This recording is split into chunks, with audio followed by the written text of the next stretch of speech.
Buenas tardes a todos, bienvenidos a la sesión de cierre del Simposio Transgénero. Eh, Hoy tenemos la suerte de contar con referentes en muchos temas que nos van a ayudar a abordar las situaciones sociales y estructurales que muchas veces limitan el acceso a la salud y la permanencia en los sistemas de salud de la población transgénero. Paso a presentar a Marcela Romero, ella es de Argentina, es coordinadora regional de la Red Latinoamericana y del Caribe de Personas Trans y presidenta de la Asociación de Travestis, Transexuales y Transgénero de Argentina, que es ELATA. Marcela también es autora de la Ley de Identidad de Género en Argentina y fundó la Casa Trans, de la cual actualmente es directora. También contamos con la presencia de Irene Rotela. Irene es presidenta del Mecanismo de Coordinación País, es cofundadora de la Asociación Panambi Casa Diversa y Casa Trans y es referente titular de la Red LAC Trans. También contamos con Alfonso Silva, él es director del Centro de Investigación Interdisciplinaria en Salud, SIDA y Sociedad de la Universidad Peruano Cayetano Heredia. Trabajó en distintos países de Latinoamérica y es consultor de organismos como ONU-SIDA y OPS, entre otros. Y con Stacy Velázquez, que es directora ejecutiva de Otro Trans y titular de la Red LAC Trans. Participa de la sociedad civil para el Ministerio de Salud en Guatemala y forma parte de la plataforma latinoamericana del Fondo Mundial de Lucha contra el VIH, la tuberculosis y la malaria. El objetivo de esta sesión es dirigirnos a aquellos factores que son sociales y estructurales que muchas veces limitan el acceso. Si bien hablamos en lo que va el simposio de cómo mejorar la prevención combinada, de cómo mejorar el screening y el tratamiento de las infecciones de transmisión sexual, de cómo mejorar el continuo de cuidado y también de los factores psicosociales y su relación con las ITS, creemos que es muy importante ver todos estos factores que muchas veces son regionales y que impiden el acceso.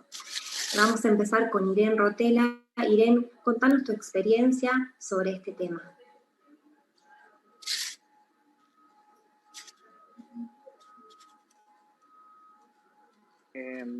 Antes que nada, muchísimas gracias, Luciana. Buenas tardes a todas, a todos.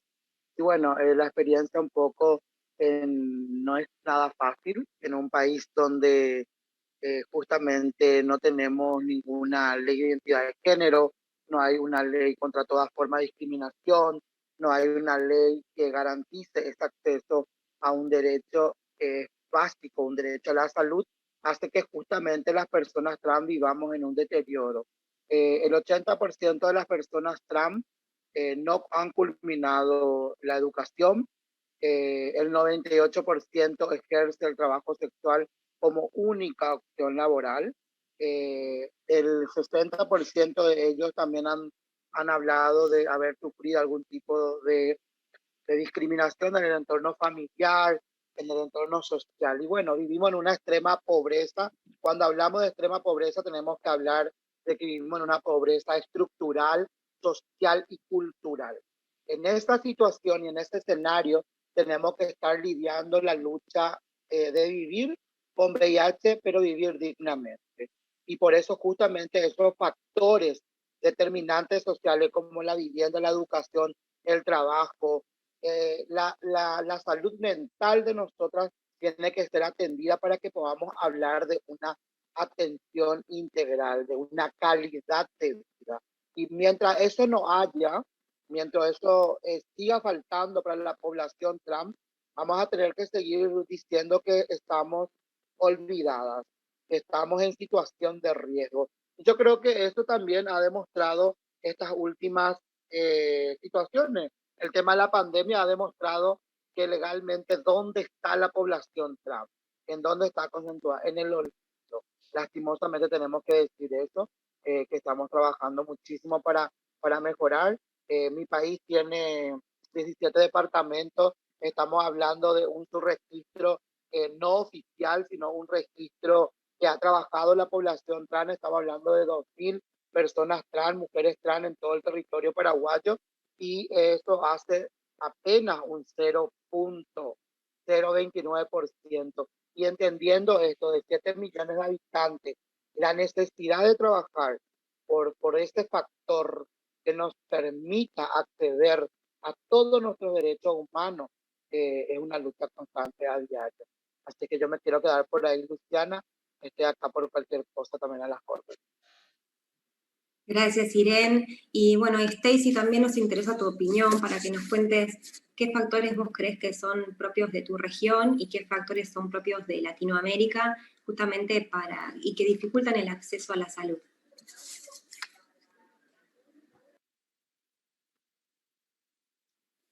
Buenas tardes, un gusto pues estar acá, hablar un poco de los contextos que abren brechas ante el VIH para la población trans.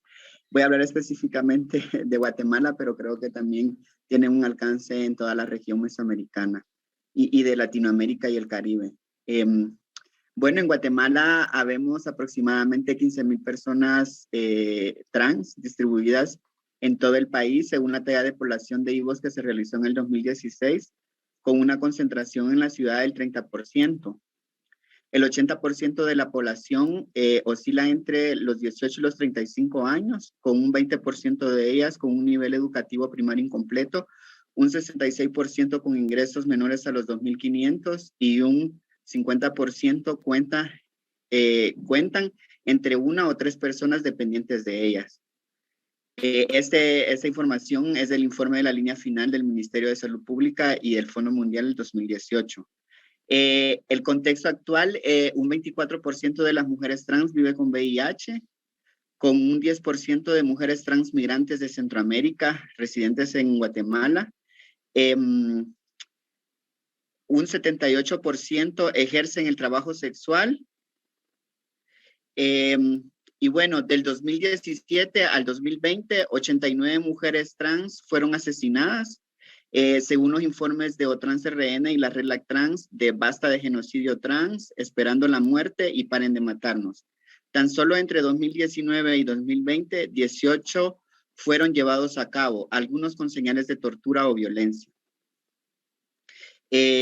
Algunas situaciones por las que de violencia que sufrimos las mujeres trans en Guatemala es por discriminación, intimidación, acoso, violencia intrafamiliar, detenciones ilegales, golpizas o agresiones físicas, asesinatos y secuestros. ¿Cuál es el tipo de violencia o cómo es cómo se da la situación, verdad?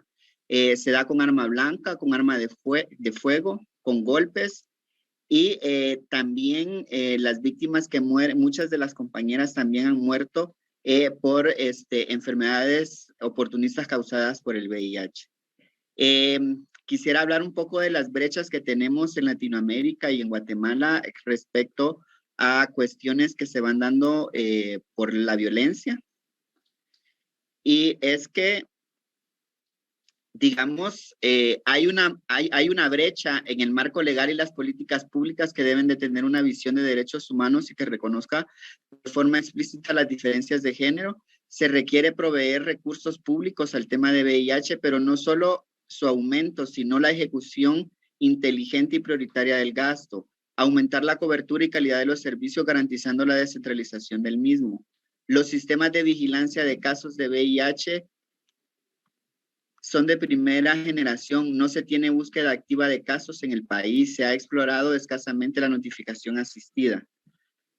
Los datos de mortalidad generados por el Sistema Gerencial de Salud, SIGSA, no son consistentes con el Instituto Nacional de Estadística y en eso podemos ver y podemos hacer como de esta brecha, podemos hacer una retrospectiva de que en las presentaciones anteriores, una persona dice que hay 25 millones de personas y en la otra refleja un 38.5% de millones de personas. Entonces, los sistemas de los países, creo, y a nivel mundial, tienen esa brecha con el reporte de datos de personas trans.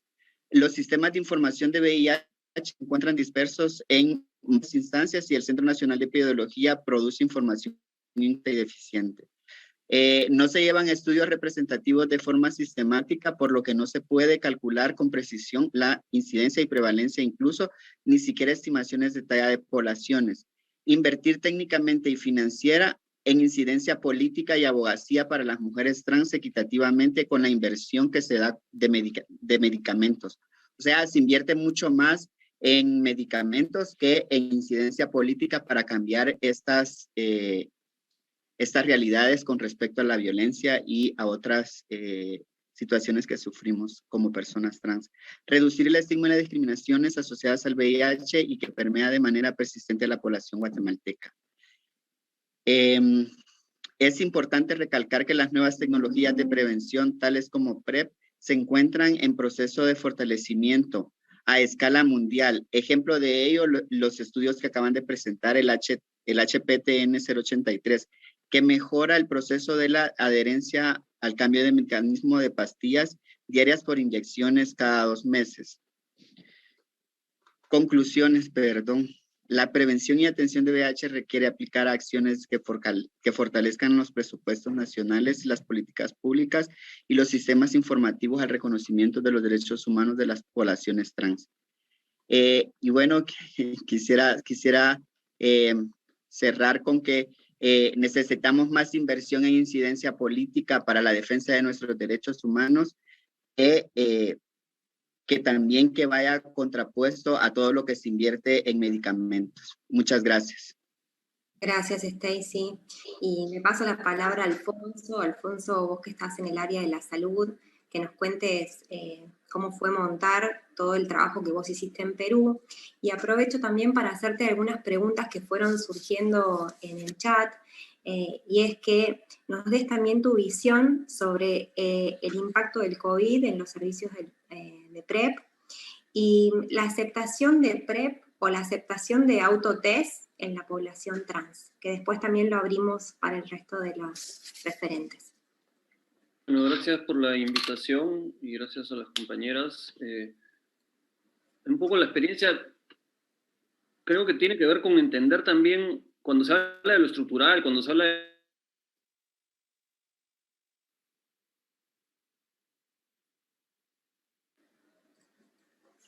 Me parece que se tiltó Alfonso.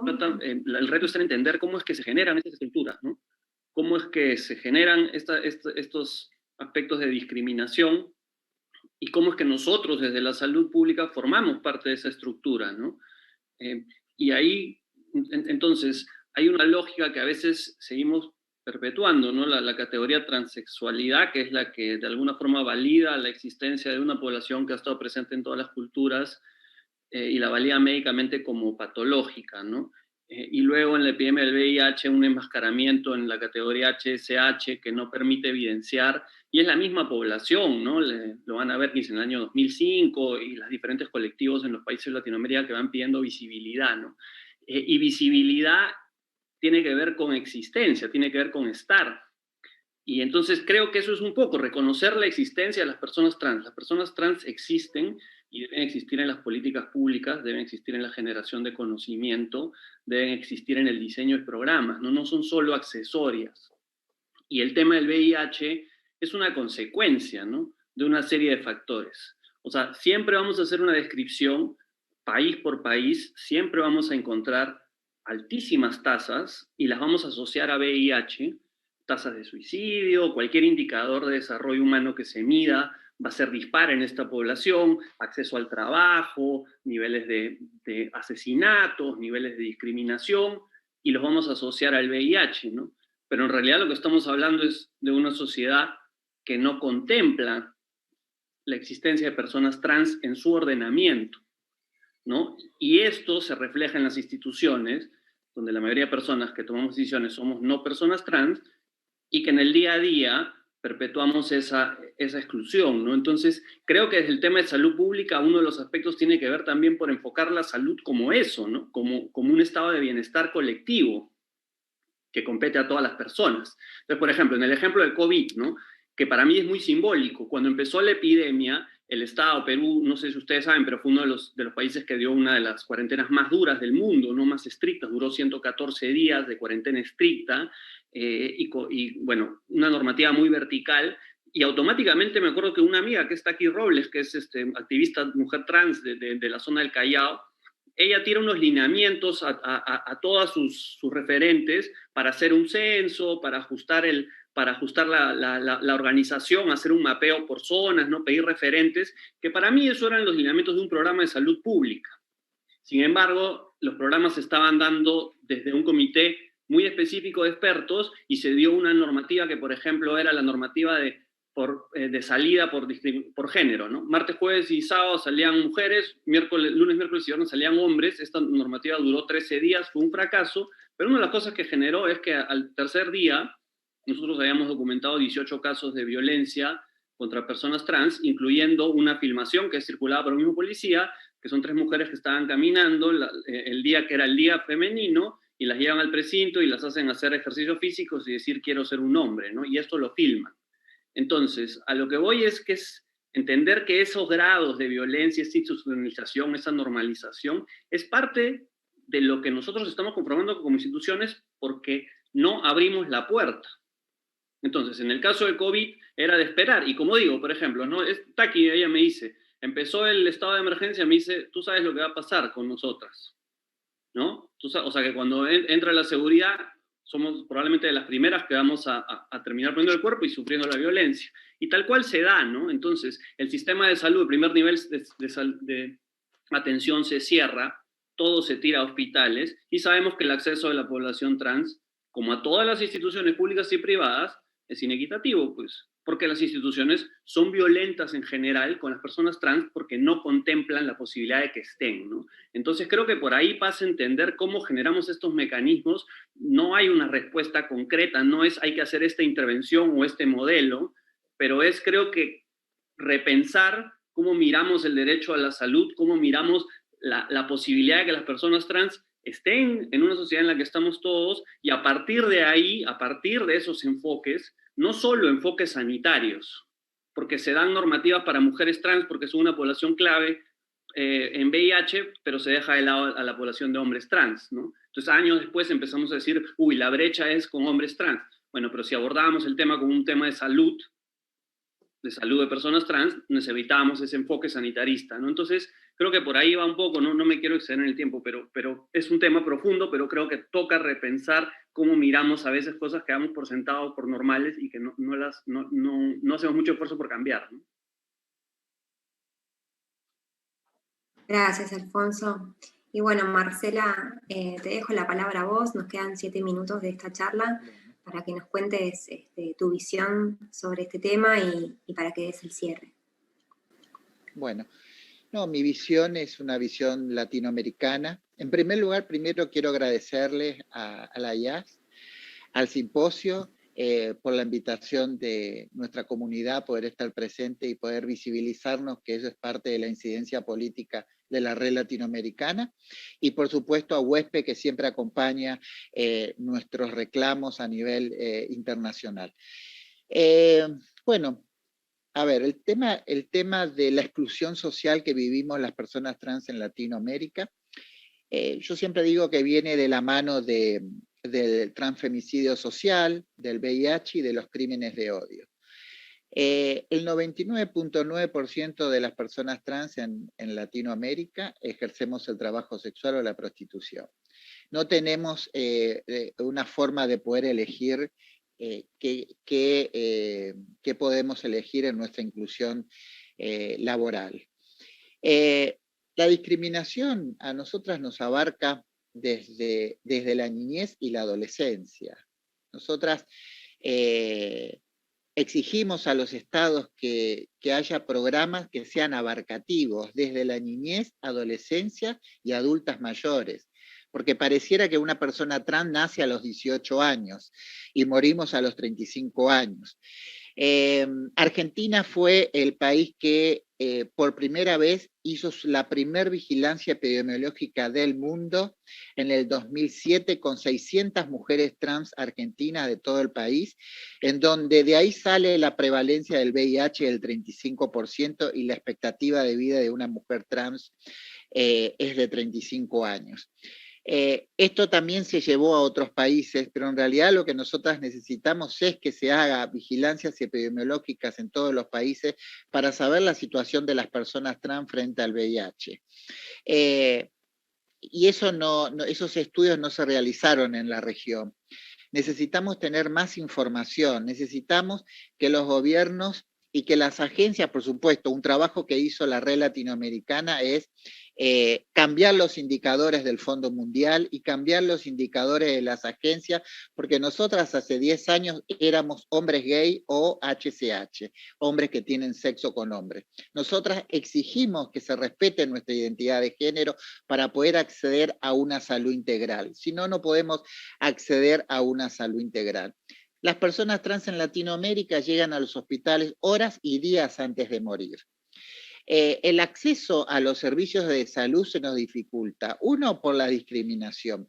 Otro, por la falta de capacidad de algunos servidores de la salud. Y otro, por supuesto, por la moral en la cual nos atienden y su religión en la cual esos médicos en los países tienen. Y hay una barrera muy grande que es la discriminación, el poder acceder a un servicio de salud. Nosotras en Latinoamérica lo que generamos, poder principalmente cambiar los indicadores del Fondo Mundial y de las financiadoras. Que todo lo que se ejecute y se invierta en Latinoamérica sea con una mirada, por supuesto, de derechos humanos y que se respete la identidad de género de las personas trans, que podamos acceder realmente a un servicio de salud sin discriminación y que se respete nuestra identidad. En la región falló el cero discriminación, el 90-90, las personas trans realmente no accedemos a ningún programa de Naciones Unidas o que genere Naciones Unidas. La discriminación sigue, las muertes, la exclusión siguen, las mujeres trans mueren en un estado deprimente y decadente frente al VIH-Sida, en un estado de pobreza total, en donde solamente la llegada que tenemos nosotras al Estado, siempre comparo, son los únicos lugares del Estado que llegamos las personas trans.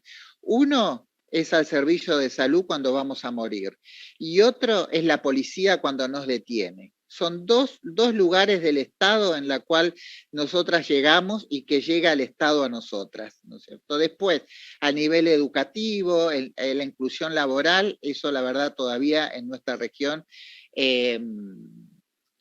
no está contemplado en la agenda de los gobiernos.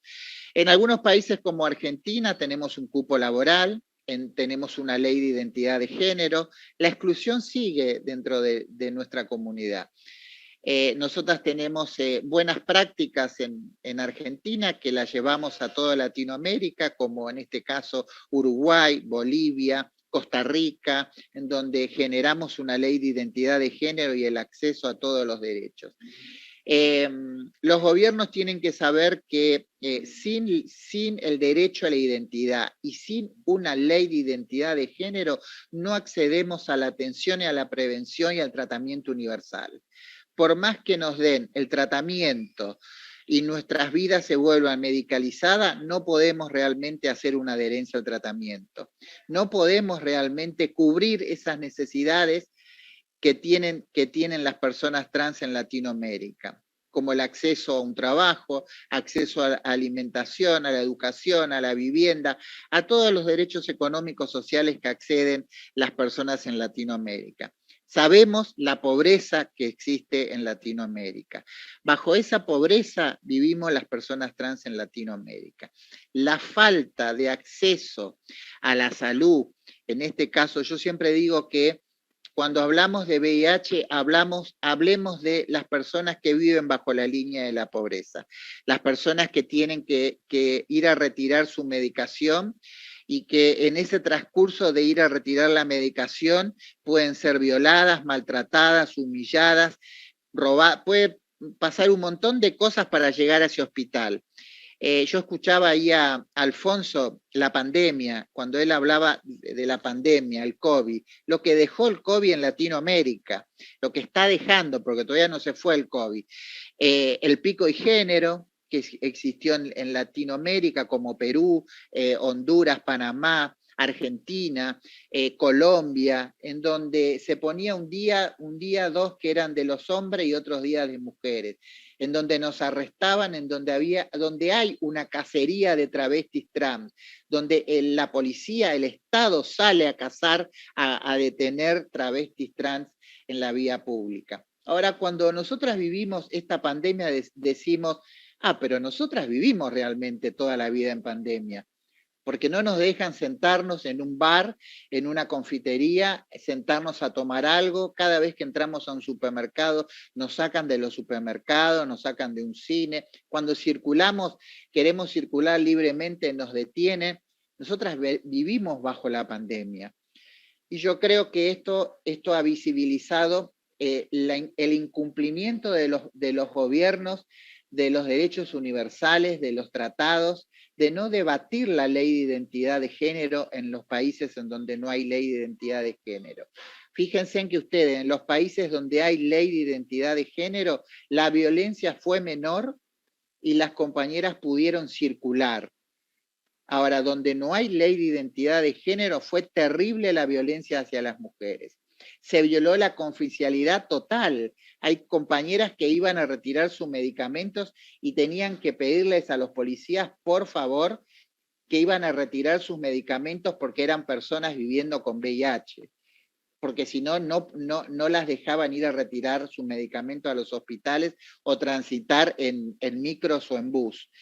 Yo creo que es necesario profundizar la agenda del VIH, porque creo que el COVID va a seguir desnudando la falta de mecanismos de acceso a los servicios de salud sin discriminación y que realmente funcionen los servicios de salud.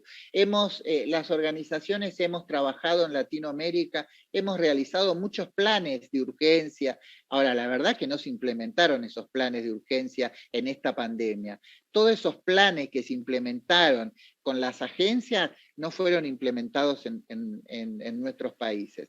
No fuimos llamadas a ningún comité de urgencia alimentario, no fuimos convocadas como población vulnerable, vulnerada.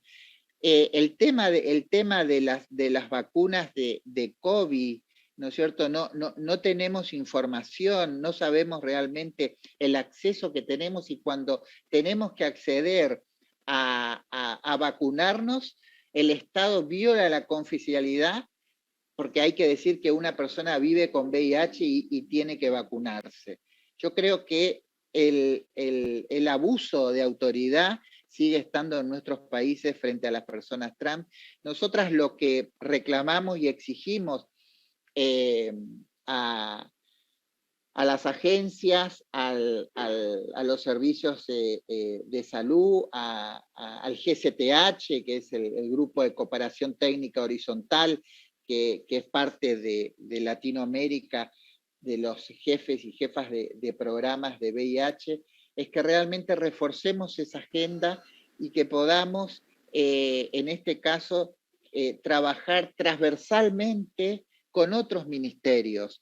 Porque si el Estado piensa que solamente darnos todos los meses la medicación, esa es la solución para combatir el VIH, esa no es la solución.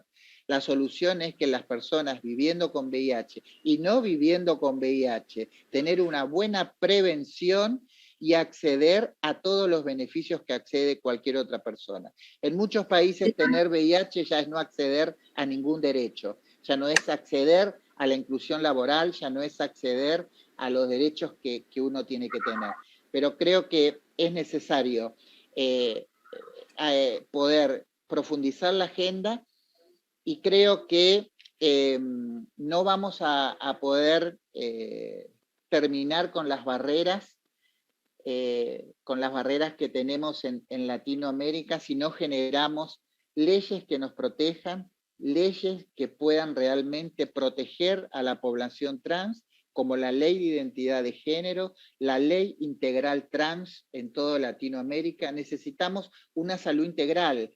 No puede ser que solamente una persona trans sea nada más que para un análisis de VIH y saber si es positiva o negativa. Es necesario que podamos derribar las barreras de la discriminación realmente con programas y con proyectos hechos por nosotras, ejecutados por nosotras, y que tenga la acción que queremos, que tienen que ser acciones inmediatas, porque no podemos esperar más, nos estamos muriendo. La pobreza, el VIH, los crímenes de odio nos están matando.